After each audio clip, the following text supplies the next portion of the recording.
Hello students, welcome to our history class.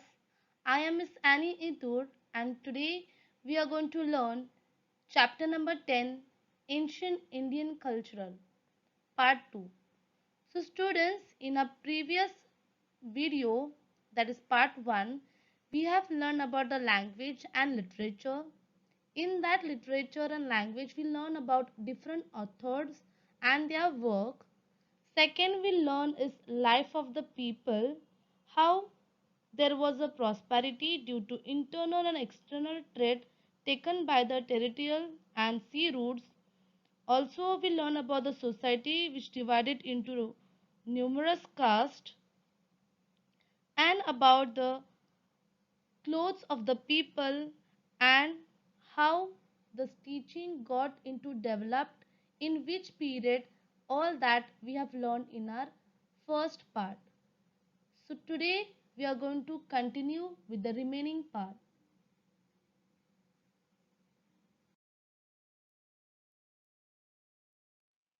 So today we will learn about science, centers of education, and art and architecture. So now let's get started with the lesson.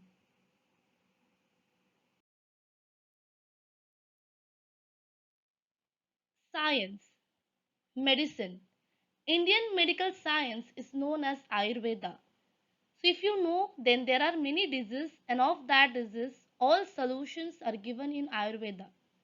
And Ayurveda is the famous branch of science or medical science. It seeks to understand the symptoms of an illness, its diagnosis and treatment. So this is a very old tradition and it is going on from ancient time onwards, and this is going on till now because it is a very famous tradition. So what happens is in Ayurveda is if any person has illness, then their symptoms are checked. After that, its diagnosis are done and then its treatment is been found out. Also, much thought has been given to the prevention of illness. Means if illness is happening, then illness should not happen and what all precaution measures must be taken, all that is said in Ayurveda. Jivika was a very well known Vaidya at the court of King Bhimasara. So during the time of Bhimasara, those time Jivika was a famous Vaidya, means a doctor. The Charaka Samiti contains detailed information about clinical diagnosis and pharmacies. So there is one book known as Charaka Samiti. It was written by Charaka and he was also a famous Vaidya, a doctor. In that, what is written is that it is written about different diseases and their precautions. Famous surgeon Shushruta has discussed the diagnosis of different elements and their remedies in his treatise, the Shushruta Samiti. So the famous surgeon was there who was doing surgeries. His name was Shushruta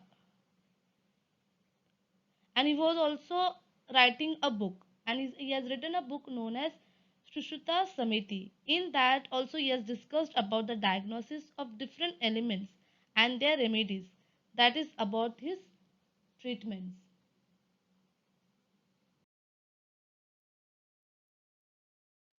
The importance of this text is that it discusses the different causes leading to injuries, fractures, their types, and the various types of surgeries required for them.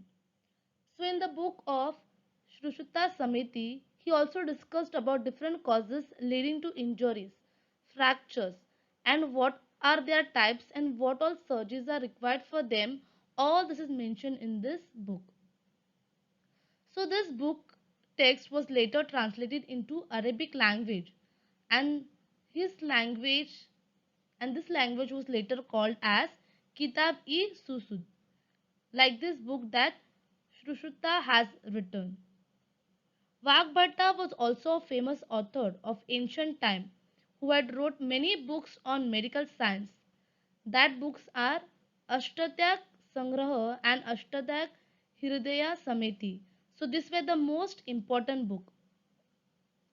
The Bauddha Bhikkhun Siddha Nagarjuna in his book Rasratnakara describes various chemicals and metals.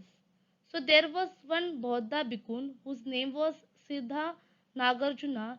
He also written one book named as Rasratnakara. In this book he describes about various chemicals and metal.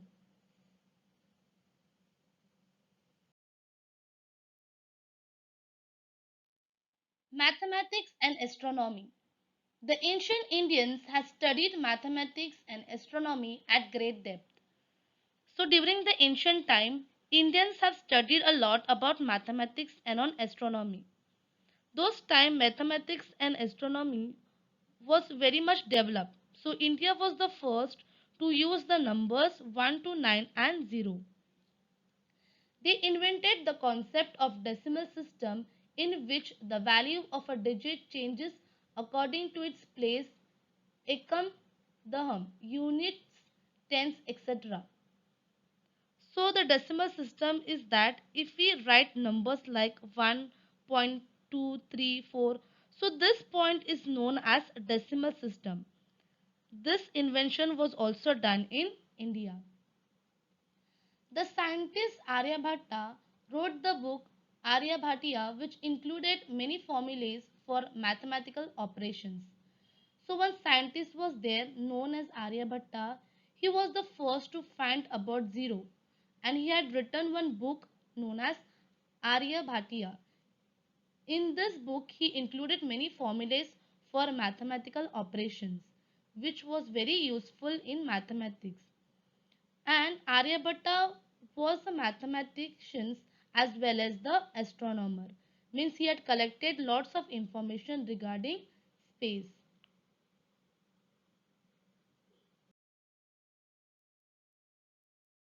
He stated that the earth revolves around the sun. So Aryabhatta, the scientist, he also stated that the earth revolves around the sun. Varnami wrote the famous text Pancha Siddhantika in the 6th century AD. This text discusses principles of Indian astronomy along with the principles of astronomy from the Greek, Roman and Egyptian civilization. Swaramir was another author who wrote the famous text Pancha Siddhantika, and this text was written in 6th century AD. And this text discusses the principle of astronomy, which was taken from different civilizations like Greek, Roman, and Egyptian. By forming this together, he wrote Pancha Siddhantika. The texts of mathematician Brahmagupta, who lived in 7th century CE, were translated into Arabic language. So one mathematician was there known as Brahmagupta. He had translated Panchasiddhantika texts into Arabic language during when 6th century CE.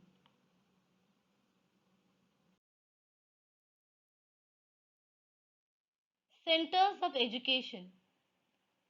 There were many famous centers of education in ancient India. Students from other countries also came there for their studies. So there were famous centers of education in ancient India. And Indian universities and centers were very famous, and because of that students from foreign countries also came in India to do studies. Takshashila University. Takshashila was an important city on the ancient Indian trade route. Now what is trade route? Trade route is a long distance route which commercial goods are transported. So it was done with India to foreign countries. So now today Takshashila is in Pakistan. Archaeological evidence found there suggests that the city was established in 6th century BCE. Jivika, a contemporary of Gautam Buddha and a famous Vaidya, had studied at Takshashila University. Now we already learned that Jivika was a famous Vaidya of ancient India. and Jivika was also studied in the Takshashila University. By 4th century BCE, the fame of university had spread far and wide. So this university was worldwide famous university, and because of that university had spread far and wide and become very famous all over India and to other countries.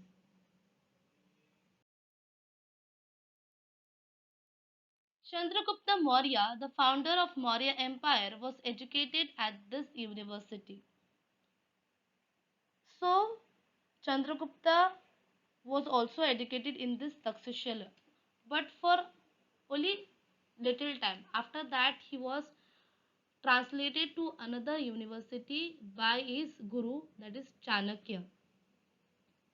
The grammarian Panini and the Vedya Charaka were also students of Takshashila University.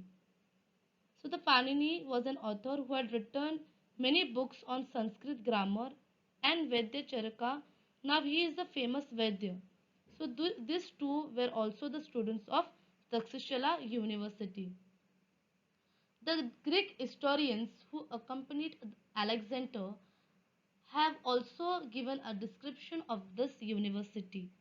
So the Greek historians who had come with Alexander in India with his army, so that time they had wrote many books, and in that books they have given description of Takshashila University, and in that they also state that like this university is not in their Greece.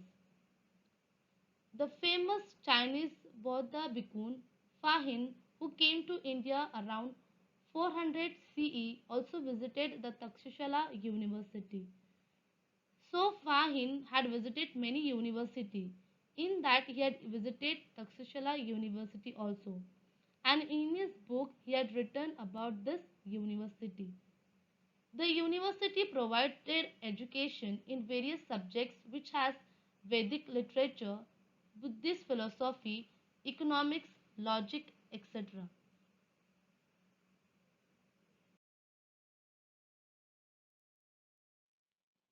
Varanasi. The river Ganga has two tributaries, Vara and Asi. Now, River Ganga is the largest river of India, and it has two tributaries, Vara and Asi, and the city located between them came to be called as Varanasi. Since ancient times, it has had centers which provided education in the areas of Vedic as well as Jain and Buddhist philosophy. So, in this university, information was given about Vedic as well as Jain, and about Buddhist philosophy also education was provided. Now, the next university, that is Vallabhi. Vallabhi was an ancient city in Saurashtra, Gujarat. From the 5th to the 8th century CE, it was an important center of Jain and Buddhist philosophy. So till 5th century to 8th century, the Vallabhi University was famous and important centers of Jain and Buddhist philosophy. Yong Chong and Insting, the Chinese Bauddha bhikkhuns, had visited Vallabhi. So from Chinese, some traveler had come to visit India. They were Yong Chong and Insting, and they had visited Vallabhi University, and about this university they had written in their books.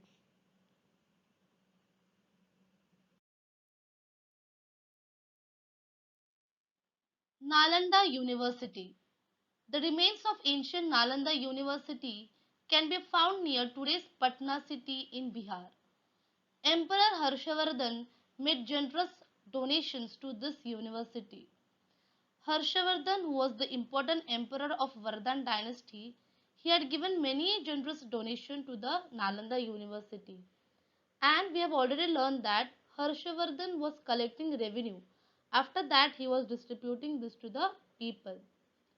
According to the description of Yongchong and Instinct, Nalanda University could accommodate thousands of students. And the library of Nalanda University was the big library where thousands of books were in stock. Students seeking admission to the university had to appear for an examination at the entrance gate. So, whichever students want to take admission in Nalanda University, they had to give entrance examination. So, this exam was not a written exam, but this exam was taken by the gatekeeper, and he used to ask some hard questions to students. So, from 10 students, hardly 2 students used to answer, and that student only used to get admission in Nalanda University. So, this is what was like an entrance test.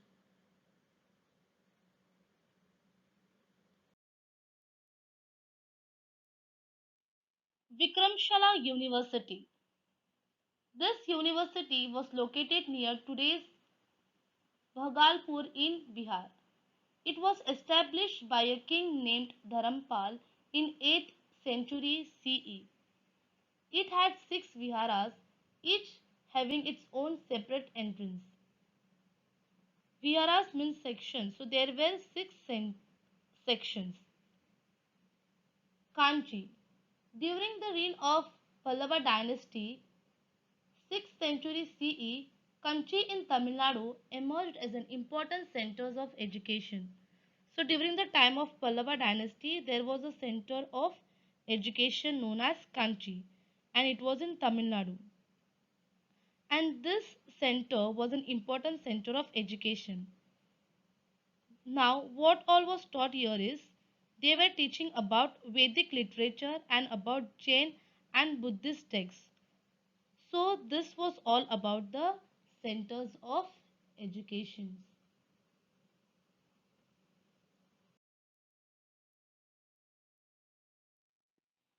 Art and architecture. Indian architecture reached its peak during the Maurya and Gupta period. The stone pillars erected by Emperor Ashoka at various places are excellent examples of Indian sculpture.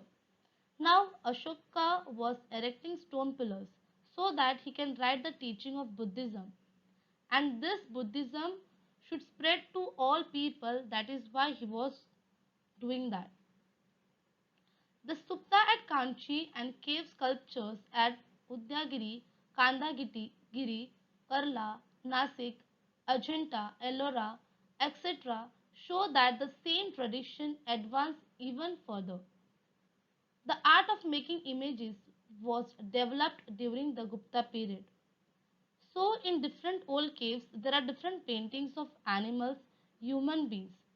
So, this was starting during which period? This was starting during the Gupta period.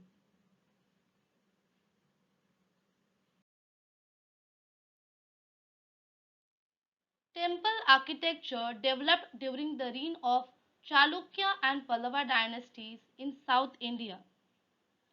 So, the temple architecture was started during the time of Chalukya and Pallava dynasties in South India. The temple of Mahabalipuram are a testimony to this architecture. So the temple architecture has its famous testimony, means proof that this temple architecture of Mahabalipuram is a beautiful architecture. So if you visit, you will come to know. The art of making bronze images of deities emerged during the period of the Pallavas. So, at the time of Pallava dynasty, images of deities were made with bronze, which was very famous. The iron pillar at Mehroli near Delhi is the evidence of the advanced knowledge of metallurgy of the ancient Indians. The iron pillars at Delhi, this was an this was built by Ashoka. At that time, this was the best example of metallurgy, which gave advanced knowledge in ancient India. So, by here, it is clear that ancient Indian culture was very prosperous and was in advance. So, in the next chapter, we will study Indian contact with other civilization and its far reaching impact. So that's all for today. I'll stop here with my explanation.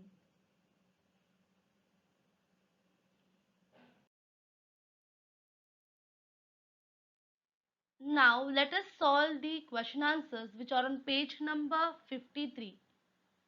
First question, name the following epics and poetic composition of ancient India. Answer is Ramayana and Mahabharata. Second question, filling the blanks. First, the epic Ramayana was composed by Rishi Dash. The answer is Valmiki. Second, the science of Indian medicine is called Dash. The answer is Ayurveda. Third, thousands of students could live at the Dash University. Answer is Nalanda University.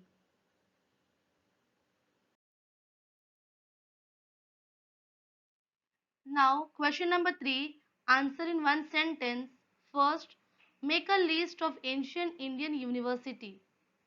Answer: Takshashila, Varanasi, Vallabhi, Nalanda, Kanchi and Vikramshala were the important university in ancient India. Second, make a list of Indian goods that were in demand in foreign countries. Answer: fine textile, ivory articles, precious stone, spices, and earthen pots were the Indian goods that were in demand in foreign countries. Now, question number 4. Answer in brief.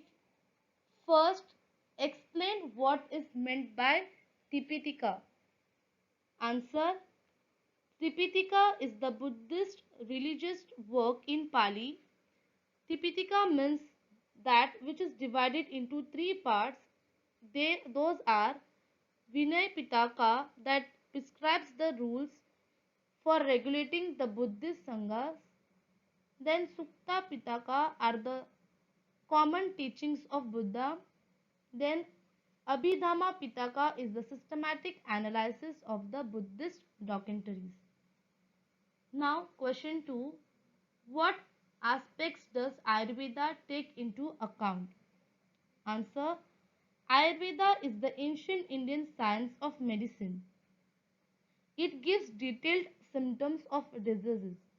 It gives information about chemical diagnosis and pharmacies. It gives tips about the preventive measures to protect people from the occurrence of the diseases. Now, third, what is meant by Sangam literature? Answer: in the South India, learned scholar men of letters came together in assemblies called Sangam during different periods. The literature composed by those men is known as Sangam literature, and it is the most ancient literature in the Tamil language. It includes both prose and poetry. So students, that's all. I hope you have understood the lesson and have got knowledge from the lesson, as well as you have understood the question answers. You can write it down all this into your notebook. Thank you students. Remain safe and God bless you.